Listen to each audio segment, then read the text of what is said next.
Hello and welcome along to the RTÉ Rugby podcast. Week 1 of the Investec Champions Cup is in the books. Week 2 is on the horizon, coming up in the next few days. We have a lot to talk about this week. Some big wins, one very disappointing defeat for an Irish province in Europe, and some big games this week.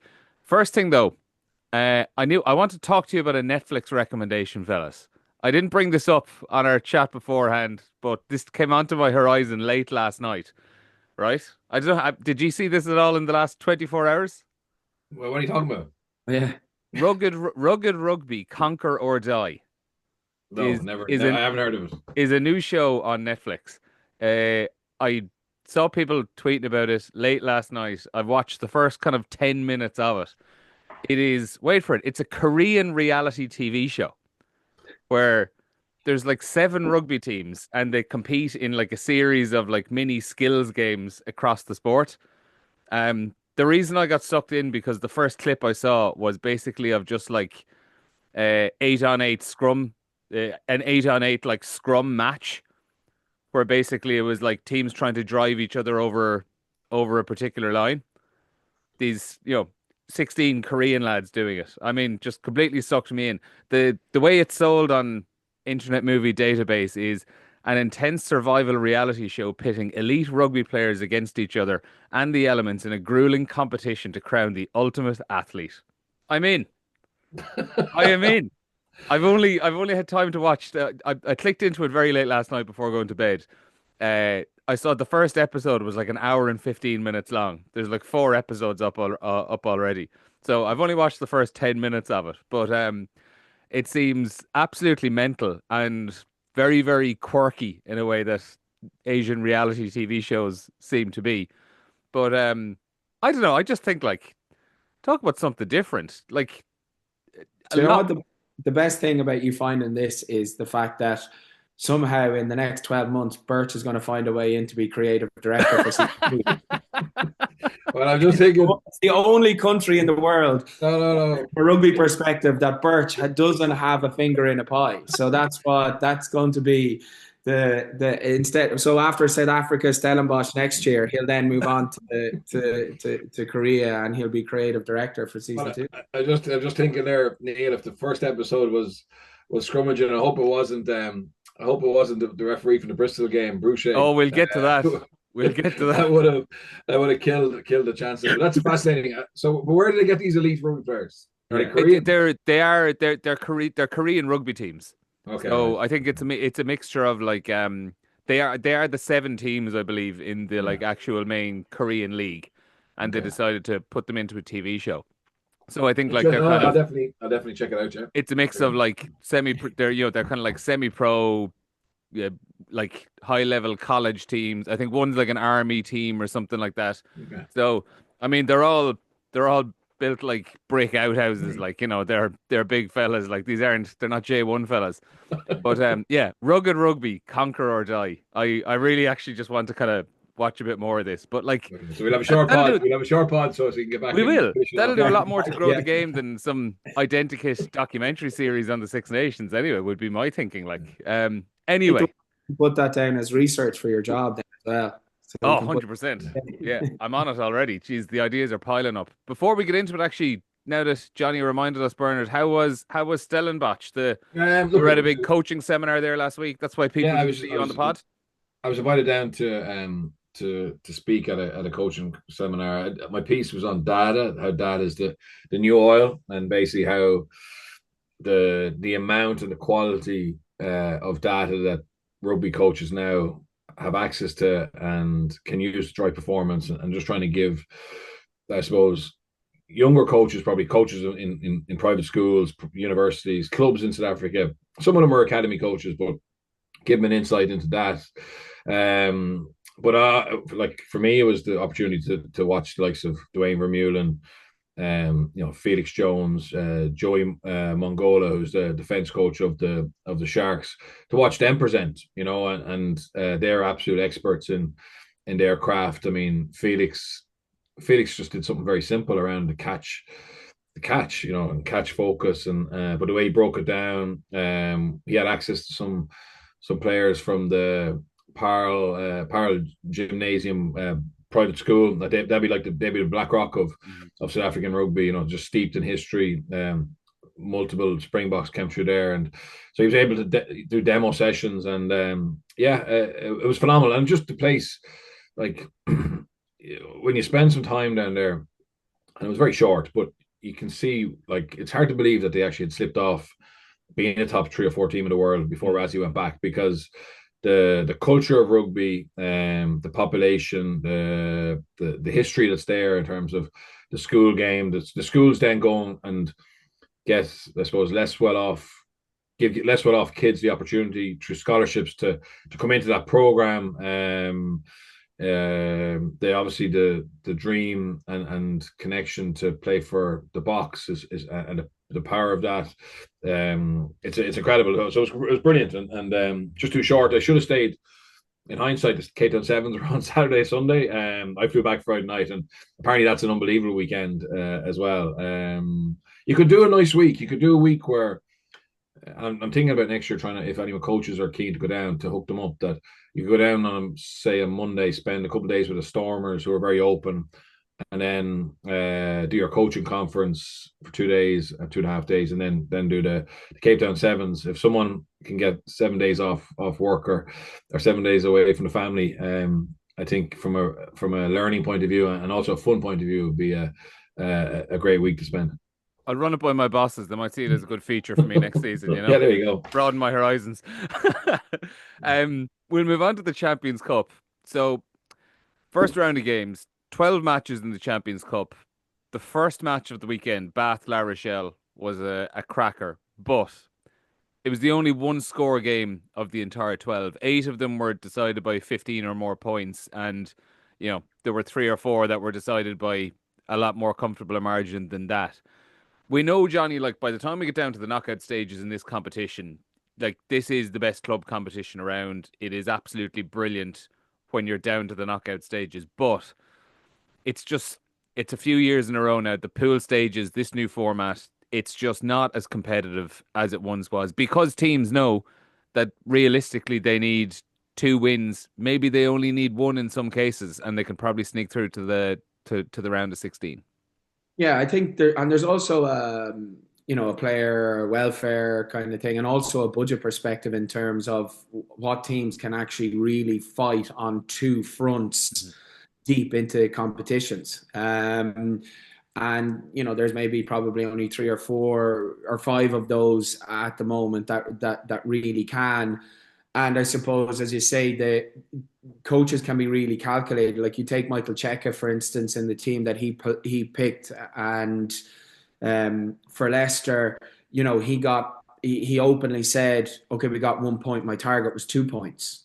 So they're not necessarily, in his own mind, he's not picking a side. Obviously, they're going out to win and stuff, but their ultimate goal is try and get 2 points away from home, come back, get a home win, and then they've a chance then, if they're on 6 or 7 points, that, with other bonus points, that they've a chance of getting out. So it just lends itself then to, you're accepting the fate then of where the draw lands, and you're not going to be at home for those latter stages.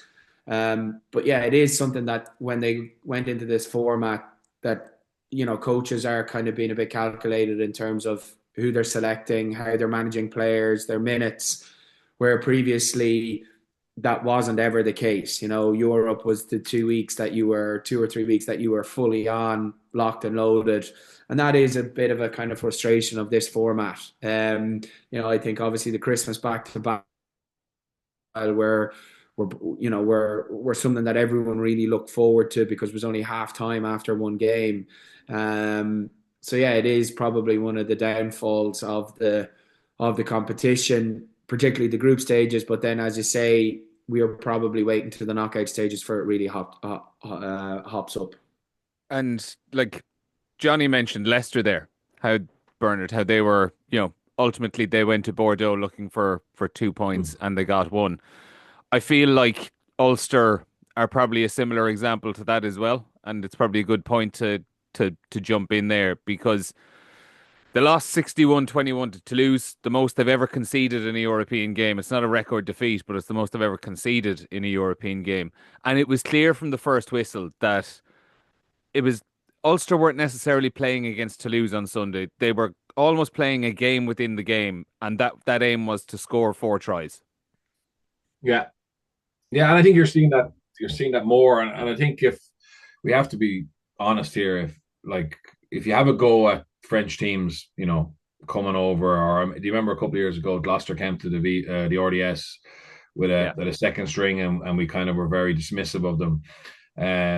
We're often dismissive of French teams for turning their teams and not putting in a shift. Like, I think we have to be critical of Ulster in terms of the fact that when they picked that team, they were effectively giving up the chance of winning. Now, you could have sent their first team to lose, and it was unlikely they would have won. But they obviously hoped they could get a point, and probably the game being so open increased their chances of getting a point, because Toulouse were so focused on scoring tries, and they were free rolling that they conceded obviously 3 in the end. But I also understand Richie's problem is that he needs to target games, and they're on the back of 2 defeats in a row in the URC. They're in incredibly difficult set of fixtures, Toulouse and Bordeaux back to back. And he wants to be able to come out of this in over Christmas and get some results in the URC. So, and I think the issue from an Irish point of view, and probably the French aren't going to change their approach. Like, only probably 3 or 4 top 14 clubs really believe they can win this. But it was interesting. The narrative from France was the Champions Cup now is the top 14 with Leinster invited. That's who they see it. They see the winner being a top 14 club and potentially Leinster, which I think, like, Spat and Sarries potentially would have an argument. Munster maybe have an argument with that, but Glasgow certainly would have an argument, and a valid argument, I think. But it's an effect of the fact that Ulster now don't have enough international players, current internationals, to be able to focus on realistically, I think, beating Toulouse away or being more competitive. And they have Cormac Izuchuku, obviously he's a new international. They had Ian Henderson on the bench, but realistically, I'm saying in the old days, Ulster would have had 5 or 6, players who could have been in the Ireland 23 for a Six Nations game. Munster, less so, but still I haven't got as many internationals as they did in the past, and you're just seeing that you're seeing that, and squads are weaker than they were before. There's not as many foreign players in those Irish squads to be able to give you that consistency week in, week out, because they're not playing Test rugby. And it's a bit sad. It's sad. This competition needs.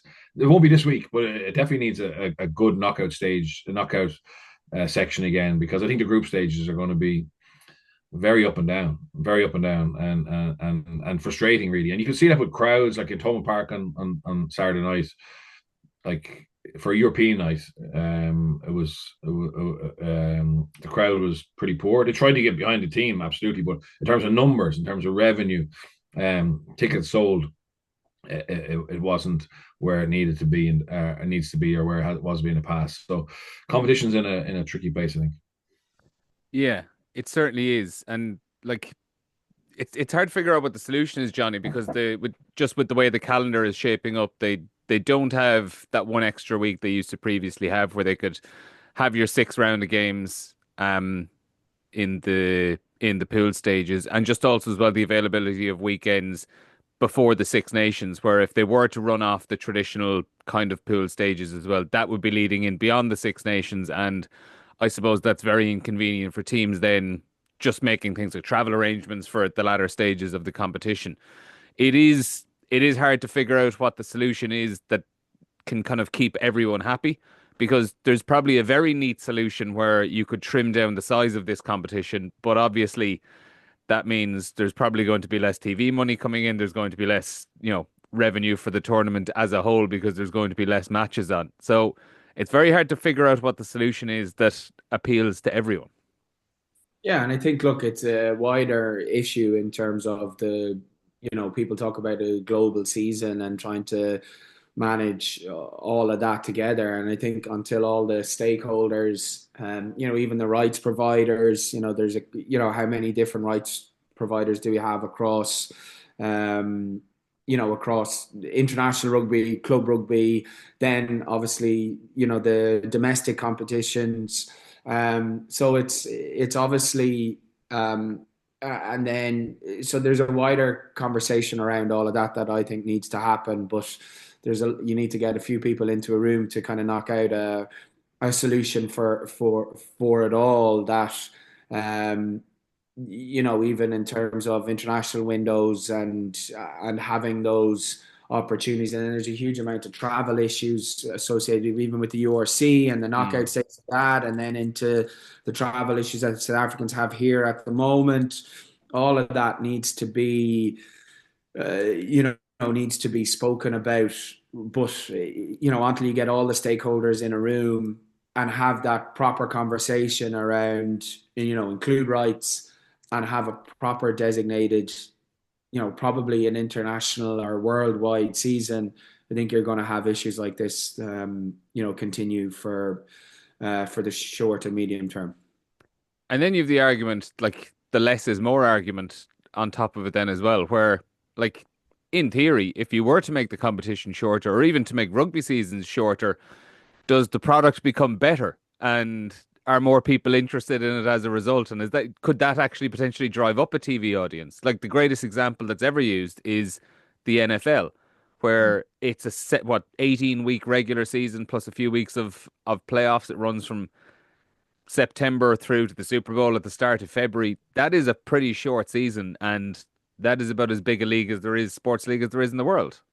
Yeah, and I think that, there is definitely, worth having a conversation around that. Like people want to go see frontline players, and that's no, like, I might not have played so many games if the season wasn't so long or there wasn't so many opportunities for kind of those squad players. But at the same time, there has to be a player welfare thing around how many games are those, are those frontline internationals, or how many games are club players going to play.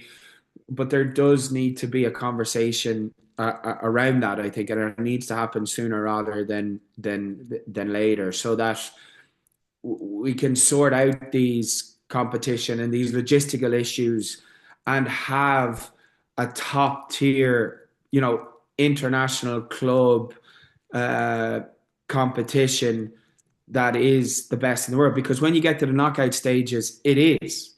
But at the moment, it's kind of lost a bit of that in the group stages, as we've said already. And I think, we need to get that grow back for the pool stages and have a bit more jeopardy on the pool stages, so that, you're not trying to calculate how many points you get here away from home or that, or what you need out of it. Mm-hmm. That it's very much a kind of winning your bust. And if you don't win, a minimum of in the group stages, if you didn't win kind of 3 games, you weren't going to get out. Sometimes you needed to win 5 games to get out. And I think that's something that we need to try and look to get back to. Yeah, ultimately jeopardy is what makes it. Bernard, are you still with us? Your camera's knocked off, but I just want to double check you're still here. Yeah, still here. Good stuff. Yeah. To bring it back around to Ulster, as you said, like the rested players, Ian Henderson, Tom O'Toole, Rob Herring, Nick Timoney, Cormac Izuchukwu were all on the bench at the weekend. And to be honest, not many of them played an enormous amount of minutes for Ireland in the Autumn Nation series as well. So you'd expect they're coming back in this weekend. They're playing Bordeaux. Ultimately, from Richie Murphy's point of view, if they come away from this game against Bordeaux in Belfast on Saturday afternoon with a win, well, he was justified in doing what they did last week, ultimately, yeah?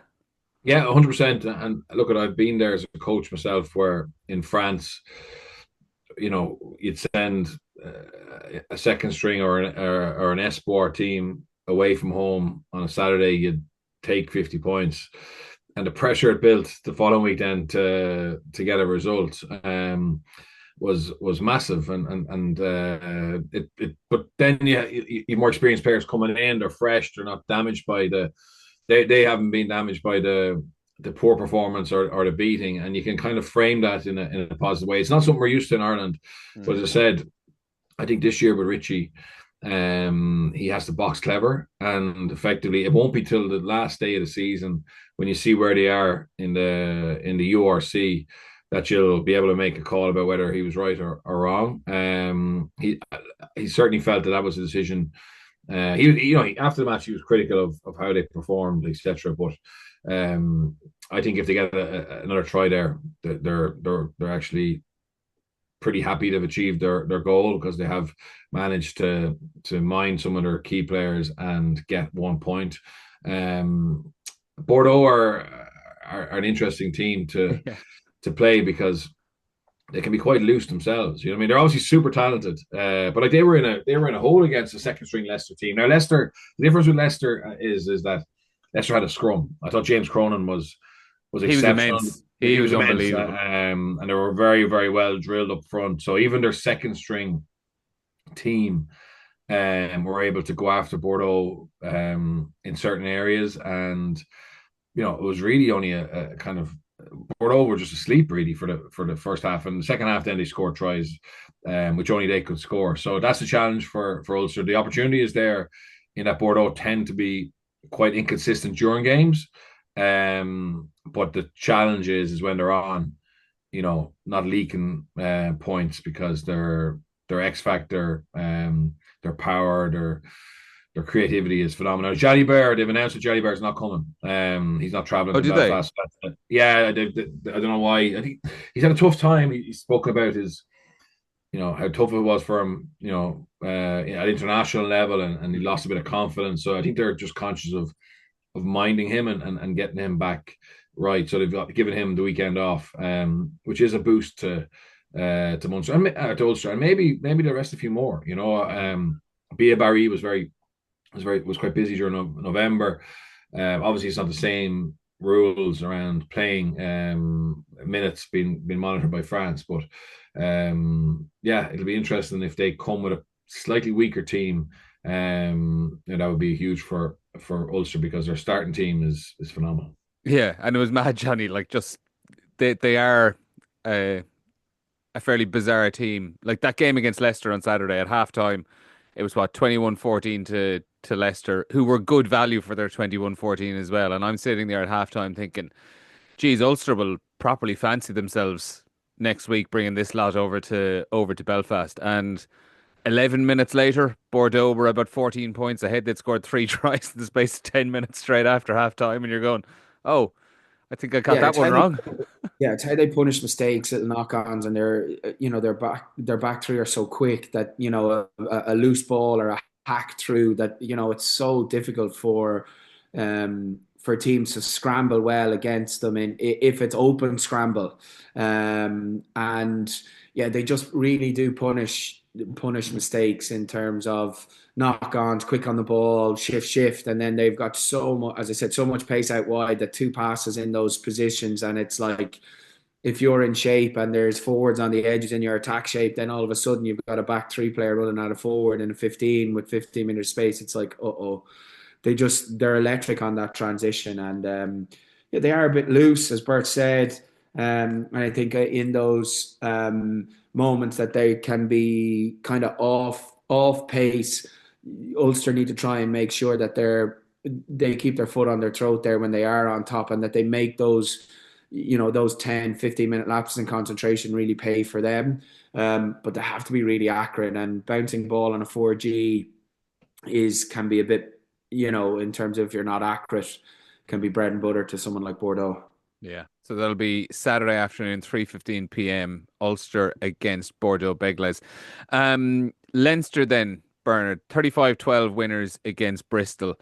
This had all the makings of being an absolutely brilliant game of rugby. Just between the way the two teams play rugby and approach the game. It was 35-12 in the end for Leinster. Not a very good game, it has to be said. And as you have alluded to a little bit earlier on, not helped by some of the fussiest refereeing I've ever seen in my life. Yeah, he just lost the plot. Never laid down a clear marker.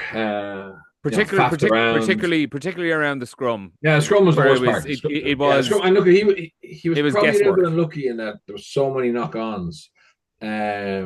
There was a lot more. No, there's a lot more scrums, and that was the area that he just couldn't get any consistency with. And look, we saw late in the game when it settled down a little bit. When the two props were sin binned off a steady static scrum, Leinster scored that Sam Prendergast try. And I think Bristol likewise would have been really interesting off that platform of a scrum. But scrummager, Rabba's a messy scrummager. Jack Boyle was new to Champions Cup rugby. There was a lot of issues with binds and weight pre-engagement, and you just had two front rows who just never settled. Never settled, and that's the big failing from him is that I suppose he waited that long and lost the plot himself, or sorry, got frustrated himself and ended up Simbin and Andrew Porter who just came on.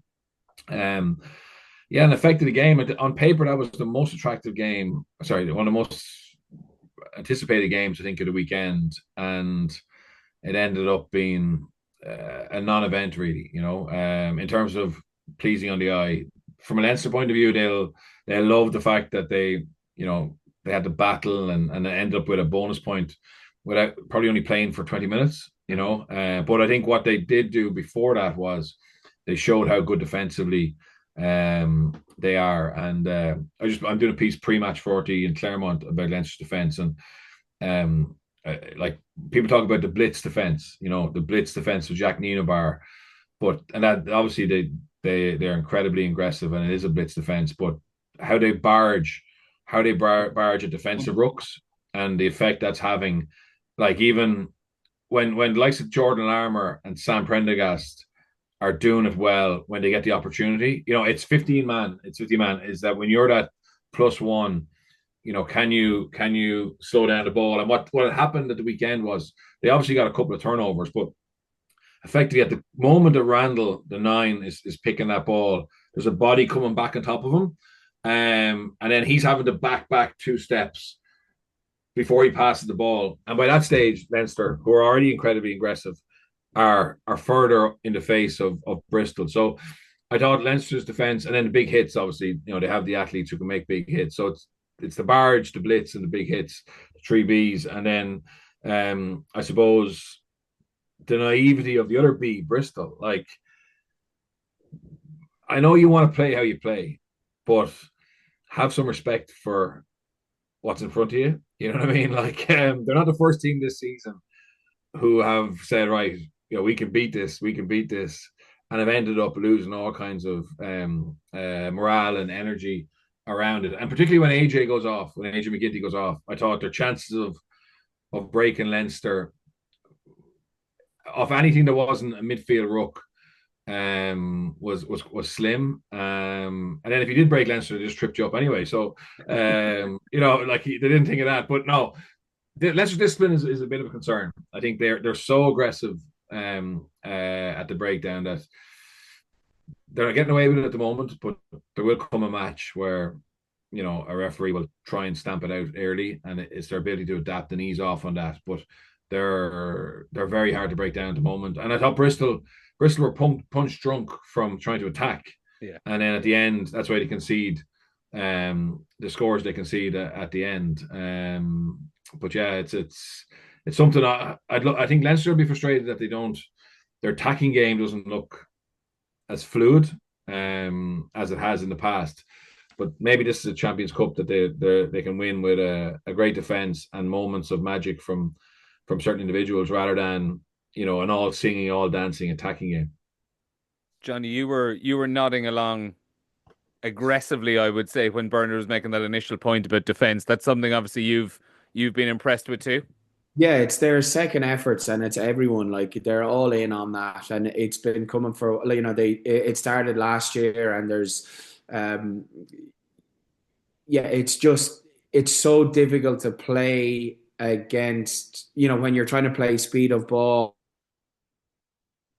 off the line when they're forcing you to have an extra man in the ruck to make it a bit cleaner for you, or whether there's just someone who's just, even though they're not competing for the actual ball, is just hammering the seal over it, and it's just so difficult. And they get those barges, they get past the ball, they get a couple of turnovers on that, and it just slows everything down. And for an attacking team like Bristol, you can, as Bert said, they were just so naive and like, oh, well, we'll just keep doing and we'll double down on how we attack. But you can't do that. You have to try and attack different areas, different seams, and then it's how aggressive they are, and the number of passes they try and shut down even from a midfield ruck or from an edge. But on the 15s, if you go back blind, they're trying to shut down one pass there, and it's just they're just relentless, and that bit is intriguing to watch. And when they get into the later rounds and they play the better teams, who have very much free-flowing attack like the Toulouses and potentially this weekend, how that continues to stand up against against those French teams that just like to play. The other bit Birch mentioned then obviously is the discipline with Leinster. And while we were fairly critical of the refereeing when we started talking about this game, that was more from a stop-start spectacle point of view with the match. So I think Leinster finished with 17 penalties, 3 yellow cards. They were probably lucky they didn't get 1 or even 2 more yellow cards, with Joe McCarthy avoiding a yellow for the trip. And even Sam Prendergast early on in the game, probably if that happened later on in the match, he might have been looking at a yellow card as well. And I would say a good chunk of those penalties were more than likely justified as well. So while we criticise the referee, that's more just from the stop-start spectacle slowing down of the game way. The discipline, when you consider the fact that so many of these Leinster players would have been involved with Ireland in the Autumn Nation Series, and that was an issue going back there as well. Like, this is something both Andy Farrell, well, Simon Easterby now going into the Six Nations, but also Leo Cullen over this next while, does have to kind of get a handle on. Yeah, 100%. They'll give better teams opportunities to enter into their 10-meter 22 if it continues. And again, it's just being on that line, and for a lot of the thing, they're just over that line, and they have to have a bit more control in those areas. And it's like they're trying to be, they can be a bit too smart as well and trying to potentially get away with things, but it's just not. There's little. They need to, a couple of things for me on the barge, which is excellent, but sometimes when it goes too far, they can swing their hips and get around.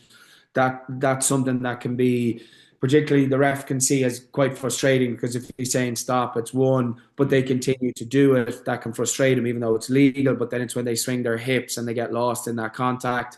They just need to take, for me, it's just half a step back from the line, and they'll be on that line. You have to be very, very close to it, but at the moment, for me, they're just slightly over it, and it's just something that they have to be very mindful of, particularly as they move forward into the deeper rounds of this competition. Bernard, Jordie Barrett looked pretty good for his 40 minutes. It was a nice little start. First of all, he sets up Sam Prendergast for a lovely little try, and then 2 minutes later, he gets in for one himself. The two of them in particular actually did seem to link up nicely during that second half. Yeah, they did. Look, I think he's played with so many different combinations of players over his career that he's obviously very simple to play alongside. I think any of us who've played with New Zealand centres over the years, they all have an innate ability to communicate incredibly well. Like, they give so much information to the players either side of them. It sounds such a stupidly simple thing, but I certainly have had experience of playing and coaching pro players who are miles off what an NPC or Super Rugby New Zealand centre brings. It's one of the biggest differences, I think, in how kids are coached, or it's innate there. I don't know what. Like, I've seen Kiwi coaches coach, but it seems to be just something that they do better than everybody else. But just on Jordie Barrett, I don't know if you saw this, but someone sent me something this morning. It was an old player profile from his father, So I did see this. Yeah. his dad played for Buccaneers back in the day, Smiley Barrett, and he just did a spotlight on him. I don't know what year. It was 1988. But like your favorite coach, your favorite food, all this stuff. But rugby ambition. No, what was it? Personal ambition, I think, or Personal something like ambition that. was to breed an All Black, and he bred three of them. You know what I mean? Like it's just funny. It's funny how things come out. He was obviously taking the piss, and he bred three of the best All Blacks ever. But you already look at it. If you can get a player like him for 6 months, um, it's phenomenal. Even I was up in Ravenhill. He was warming up. He was just warming up, and people are interested in him. I'm sure there'll be a couple of thousand extra on the gate this weekend to see him. But more importantly, from a rugby point of view, he's there as like a safety blanket. They had some injuries. Obviously, Osborne was out. James Lowe was out.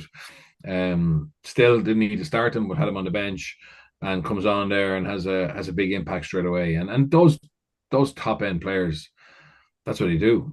That's what they do. And likewise, just come back to Johnny's point, like it'll only be an attack that's full of internationals that will exploit Leinster. Like there was opportunities there to exploit Leinster, but just at the key moment, a Bristol player, his catch pass wasn't good enough. He didn't chop his feet to give himself time to get the pass away. He didn't see the space outside or didn't trust his skill set. But the international players, and speaking to Felix and Jacques Nienaber in the past, their defense can shut down 99% of teams, but the All Blacks, because the skill set they had, always had a chance against it. They always had a chance against it. And unfortunately, when you look at what's ahead, the vast majority of teams won't have the skills to challenge that defense in a way. It may be just the time you get a real test, maybe against Toulouse at some stage if they run into each other or a Bordeaux, and you have to hope then on that day it works. But you don't get. Unfortunately, it'll be comfortable most of the time because of the skill set of the opposition, if that makes sense. But the day you need it is the day you play a Toulouse side or potentially a Bordeaux. And there's no reason why it won't work, but it's just that's the real test of it.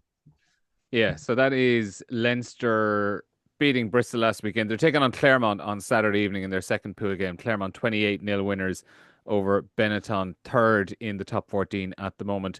We'll move it on to Munster because we are already getting low on time. The big news of the week from a Munster point of view, and there's always news at Munster, it feels like every single week, but Mike Prendergast, Johne, confirmed his name is in the hat for the top job of head coach next season.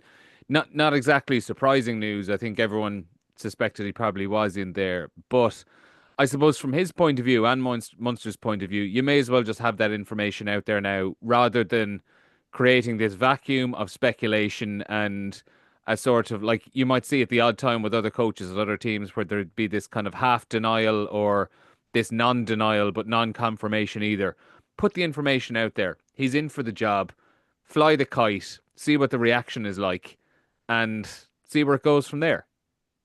Yeah, well, look, people have said it from the start that he was one of the front runners. If they and people said that internally was where they needed to find. It's now down to whether if they do give it to him, they probably they need to give it to him sooner rather than later now that this information is out there, or then is it a case that he's in for it? He has to go through an interview process. If he doesn't get it, then does that add to disappointment, or do they bring in someone above him as a director of rugby and then promote a director of rugby and then promote him to head coach? Similar enough to how kind of Rassi and Axel were working, and then they have a bit of a reshuffle down whether he just looks after attack or do they promote Mossy to be more more involved, which I think he is now anyway. So yeah, it's just there's a couple of things.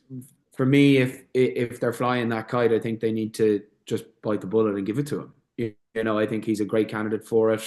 If it suits what their model is, and then potentially look at maybe someone in that DOR space that brings in, like even someone like Boyd, who they're in at the moment. but that fits what they need. But yeah, like if they're going to throw that up, I think for me, if it's going to be Prendy, just give him the job. He's a great candidate and he'll do a great job. Yeah, he ticks pretty much all the boxes. I know he doesn't have head coach experience, Bernard, but you know, that hasn't stopped a lot of the best. Someone has to step up to be head coach eventually, and he's had a very very long apprenticeship of jobs and assistant coach roles that have pretty much all gone quite well. Who beats him, really? It would have to be a pretty big name to come in and beat him to that job, I would suspect. Yeah, I agree with you. I think it'd have to be one of like the super coach, Hmm. that are there's few and far between. What is there? There's Andy Farrell, there's Warren Gatlin, there's Razzie Erasmus, there's a couple of the Kiwis, you could say Ian Foster, in terms of that big name that gets linked with pretty much every job. I don't think Munster are going to get those names, particularly at this stage in a World Cup cycle.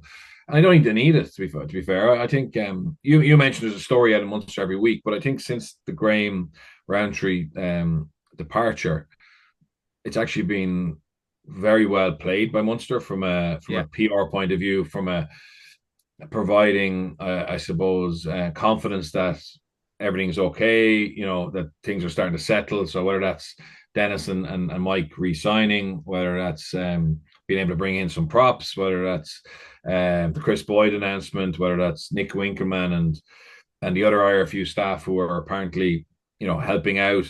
Even Mike going up and press this week and kind of saying, "Yeah, my name's in the hat." It's kind of been managed in a pretty coherent way, which is great. Yeah, So it's been yeah, a few, I'd say it's been a few weeks in a row of like generally positive news yeah, that even is just injury kind of injury profile. The yeah. fact that Kilcoyne and stuff are there's positive updates about Mhm. them, and results. The Lions win and Stade Francais is a 5 point win. So yeah, I think it's definitely the crisis is eased there for sure. I would say Chris Boyd, if Mike got the job, if he wanted, would he like to have the access to have someone like him check in, on a regular or irregular basis, just to, could that be a combination or package that eases Mike into it? I would say that the momentum and the hope is that he gets it. I think from players anyway, from players and staff, and I think he hasn't got head coach experience, but he's been under a lot of good head coaches and been in good environments, and he's had a big role in rugby Mhm. in Munster for the last 2 years, and there hasn't, I think we've all seen that develop, a shift in playing style. Players like Calvin Nash, Shane Daly developing massively, I think, under his watch. And even Tom Farrell, he's playing some of the best rugby of his career there. So and two halfbacks who've come from the pathway to be internationals. So yeah, I'd say there's a lot of momentum behind them. I don't think they will rush it.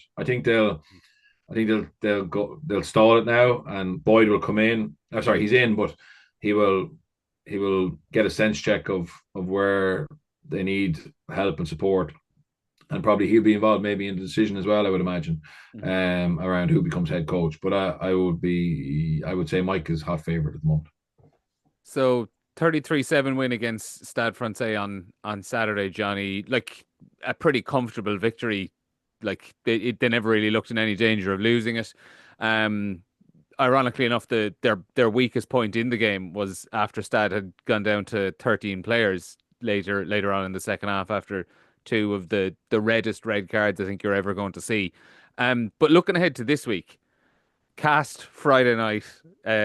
Calvin Nash was up doing media yesterday, and first thing I said to him, this is going to be his first game against Cast. Cast is a rite of passage for any Munster player, isn't it? Do you remember? Yeah. Do you remember your Cast experiences? Yeah, I do. It's actually a positive one, actually. Oh, the Ron Nogara drop goal game, was it? Yeah, that's right. Yeah, yeah, yeah. The second week in a row. Yeah, But I was one of the lucky ones. They actually moved the game to Toulouse Stadium that year, and they yeah. were given out that it should have never been moved. Um, but yeah, it's a really really tough place to go. You know, evening rugby there, depending on the weather. It can, it's tough, and it doesn't matter what they've done the week before. This is like a game that they are going to be massively, massively up for. It's a historic fixture. It's one for the fans and the French team.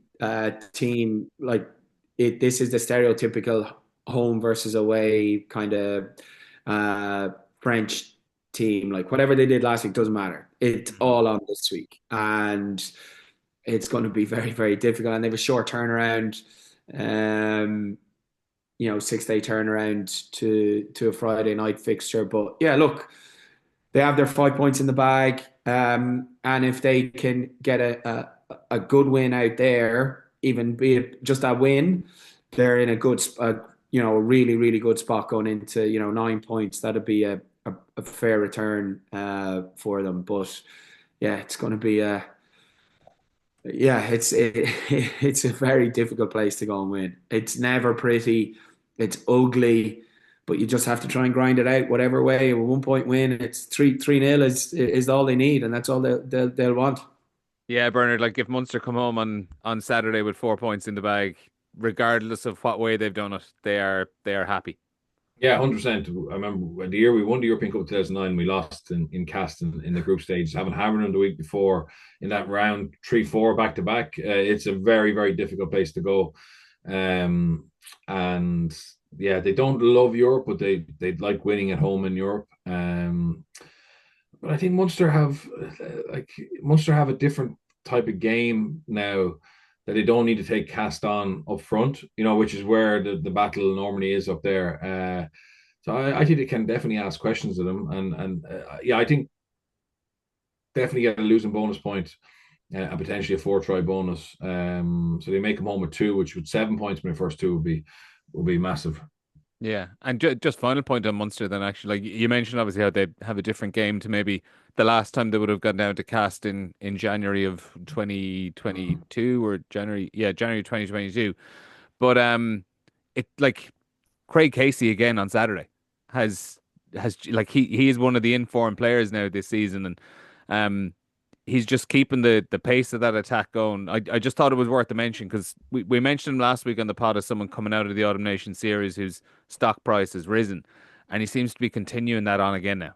Yeah, it's brilliant. It's brilliant to see. Obviously, they're becoming less and less reliant on Connor. Connor's getting less minutes. Craig is clearly number one. Conor Murray's injured at the moment, and it's not being seen as a big, enormous issue that is going to really, really hamper Munster. Obviously, it's a bit of depth and all that, but Craig Casey has established himself as the man there now. Yeah, no, sorry, I meant from the start of the season where Craig was I felt Craig was number one going into November clearly, but then obviously for the All Blacks match, Andy decided to go with Connor, and I think Craig reacted really well to that in terms of what he did in Green for Ireland after that, and obviously now going back to Munster. Like the way they want to play, it's to try and break the game up. They know they don't have the power game, and that's the big obvious weakness for me is that when it comes to that arm wrestle, they maybe lack a little bit of sheer power, which tends to be important as you get to play the better teams. But what they are doing is they're stretching teams. They're playing fast. They're playing on counterattack. They're playing on turnover. And Craig's ability to get the ball to Witt at the right time. I mean, even his pass out to Daly was Gibson-esque, but he doesn't get it there quickly, and the opportunity is gone. So must be really pleasing for him just to be at that level now every week. And I'd say he's becoming more and more comfortable in his stature in that team and how important he is to that team. And speaking of other leaders then, Johnny, I mean, Peter O'Mahony, he just still has it, doesn't he? Yeah, he was, Bert's obviously done a piece on it at kind of line out time. One thing Bert just said that he's probably going to take to heart is he said he doesn't have enough sprint. He doesn't have a great spring. His actually CMJ scores are off the charts when we're playing with them. So I'm sure I obviously does, but it's not. It's that and it's the other stuff. You know what I mean? Yeah. Like it's his intent. It's never his. his pace and any kind of stuff you do on line out is all about the kind of quickness over the ground or anything that I would have done coaching wise, trying to, upskill yourself. It's all about his pace on the ground, your pace on your move. Pace beats movement and he just has that pace. And I think the biggest thing for, he's so ably assisted by his lifters, and he obviously has that connection with his lifters that they just trust his footwork and they go and then they throw him. And it really is. It's something that he's always been an incredible line-out operator, and his defensive stuff and his quickness on the ground and quickness into the air, particularly at that in that two spot, makes it very difficult for anyone. But yeah, he certainly he has it, and he said this is his last year, so he's going to try and go out on a biggest bang as he can in terms of a Munster shirt. And it was a great European start for him on Saturday. Yeah, trust in the lifters, I think, is actually such an underrated skill or a thing to wrap your head around, I would say, as a line-out jumper. And I always think you see it with O'Mahony that there is no thought in his mind about what his lifters are doing when he is going up into the air. He is just thinking about getting that ball, and sometimes to a fault for his own body, because he's kind of recklessly putting himself up there and just putting all his faith in his lifters. And it's a big responsibility standing down there. Yeah, just on that, I think you've seen Ireland over the last couple of years be more competitive at closing that gap and trying to affect the delivery if they don't win the ball. For someone who climbs kind of all over others, he actually doesn't give away many penalties for it. He's able to be very disruptive without, I suppose, getting on the wrong side of the referee as well, which is massive. But it was a very good performance for him. I mean, it's the best performance I've seen from him in red in quite a while, and even that's a great sign for the coaching staff and the fact that they're going to I think Munster, obviously they've had another bad start to the season, but it's going to be a combination of the Caseys, the Crowleys, the Coombses, but also, the older guys, the Kilcoynes, the Archers, the Ryans. I thought John Ryan had a very good game. The Peter O'Mahony's, the Conor Murray when he comes back. They're going to need all that experience and legacy in a Munster jersey just to get him back to the top of the table again. Before we finish up, Connacht in the Challenge Cup 43-12 win against Zebre. They're taking on Perpignan on Sunday.